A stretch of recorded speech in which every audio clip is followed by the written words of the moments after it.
Good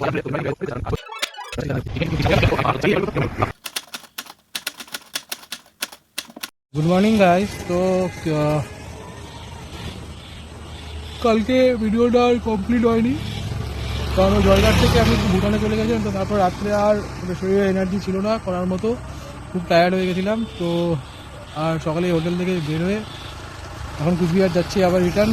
তো কালকে তো আর রাইনো পেলাম না, বাট আজকে চিলাপাতা দিয়ে আবার যাব। তো যাওয়ার সময় দেখি রাইনো পাওয়া যায় কিনা, আশা করি পাওয়া যাবে। বাট তোমাদের আমি একবার বলছি যখন রাইনো দেখাবো, তো আলটিমেট রাইনো দেখিয়েই ছাড়বো, এটা আমার চেয়ে। ঠিক আছে, তো লেটস সি। আমার বাইক 10,000 কিলোমিটার ক্রস করলো, আর এটা একটা রিভিউ আমি একটা সিনেমেটিক ভিডিওর মাধ্যমে দিয়ে দেবো কী আছে না আছে, কীরকম এক্সপিরিয়েন্স আছে 6 মাসের মধ্যে অভিজ্ঞতায়। তো এই ব্লগের মধ্যে তোমরা সেটা দেখতে পারবে। তো আশা করি এখনও 125 সিসির মধ্যে একটা বেশ। मुंह तो बंद करो अंकल।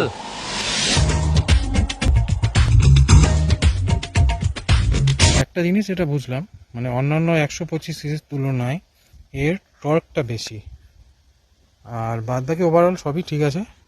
ওইখানে আমার চ্যানেলের লগো অলরেডি লেগে গেছে। আর এটার একটা যে কোনো জিনিস একটা পজিটিভ আর নেগেটিভ সাইন হয়।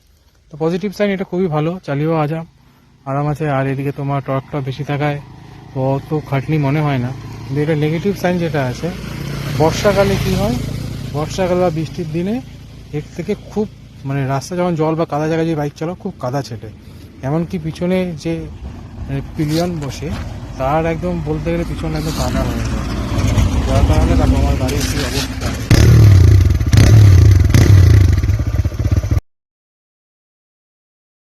ঠিক আছে, যেটা ওর পাশে এরকম একটা আছে, জায়গা থেকে যারা আছে তাদের কাছে এটা হলো এন্ট্রি, আর ওর পাশে একটা কুচবিহারের দিক থেকে যারা আছে তাদের চিলাবাজারটা এন্ট্রি। তো এখন আমি যেহেতু এই দিকে যাচ্ছি জায়গা থেকে, তো এটা আমার কাছে এন্ট্রি, চিলাবাজারটা এক্সিট। এরকম এরা রাইনো, ঠিক আছে। আর দেখি, আশা করি ভিতরে জঙ্গলে যদি দেখানো যায়।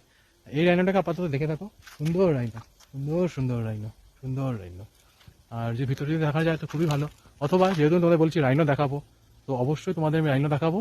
আর তার জন্য তোমাদের যেতে হবে আমাদের সেই কাজিরাঙা যে ঘুরতে গেছিলাম সেই ভিডিওটাতে দেখার জন্য। সেখানে আমাদের রাইনো একদম সামনাসামনি দেখতে পেরেছি। আর সেটার জন্য তোমরা অবশ্যই আমাদের ওই ভিডিওটা দেখে নাও, আর যেটা লিঙ্ক আমি ডেসক্রিপশনে বা কমেন্ট বক্সে দিয়ে দেবো। এই যে রাইনো কি সুন্দর ঘুরে বেড়াচ্ছে।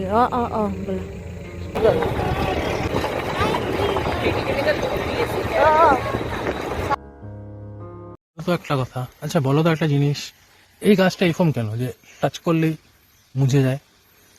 এর নাম লজ্জাবতী। টাচ করলাম মুছে গেল, এই দেখো। আর এখানে দেখো কি সুন্দর নদীর জল। আর এটা কি অ্যানিমেল, কমেন্ট বক্সে তোমরা অবশ্যই জানাবে। এটা আমি নিজেও জানি না কি অ্যানিমেল, আর আমার রাইনি তো ওই পাশে আছে। এটা কি অ্যানিমেল আমি নিজেও জানি না। বাঘের মতো লাগছে নাকি, কি জানি না, অবশ্যই তোমরা জানিও কিন্তু কমেন্টে। হ্যাঁ,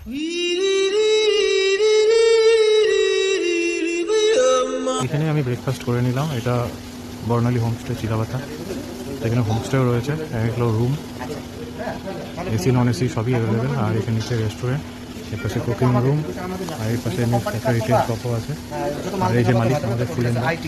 আর যদি কেউ এই হোমস্টেতে থাকতে চাও আমাকে মেসেজ করতে পারো কমেন্ট বক্সে, জানিও। আমি যতটুকু পারি আমার থেকে এই হোটেলে থাকার জন্য ডিসকাউন্ট করে দেবো। এটা হলো মালিক, মালিকের নাম হলো ফুলেন। আচ্ছা, ওখান থেকে একটা ভিডিও নেওয়া হলো দাদার কাছ থেকে, যেটা আমি শেয়ার করে দিচ্ছি ব্লগটার মধ্যে। যদি সাফারি করতে গেলে এইসব ভিডিও তোমরা দেখতে পারবে।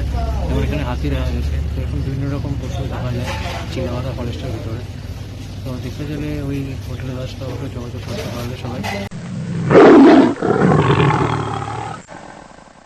আমি চলে আসলাম চেরিকে নিতে। আর এই যে আমার চেরি, গুড মর্নিং। এই দেখো, ও এটা কি হাতে গিফট দিছিল তুমি? ও তাই তাই। মাম্মা কোথায়? কাপড় কোথায়? এই যে মাম্মা চলে আসলো। তো এই দেখো চেরি আর চেরির মা দুজনকে আমার নেওয়া কমপ্লিট, আর এখন আমরা বাড়ি যাচ্ছি। আর এইভাবেই সেই রাইনোওয়ালা যে ব্লগটা শুরু করছিলাম এখানে শেষ করলাম। তোমরা দেখতে থাকো তোমরা সিঙ্গেল সেশন। আর ভিডিওটি ভালো লাগলে লাইক কমেন্ট শেয়ার অবশ্যই করবে আর আমাদের চ্যানেলটিকে কিন্তু সাবস্ক্রাইব করে দিও। Bye bye.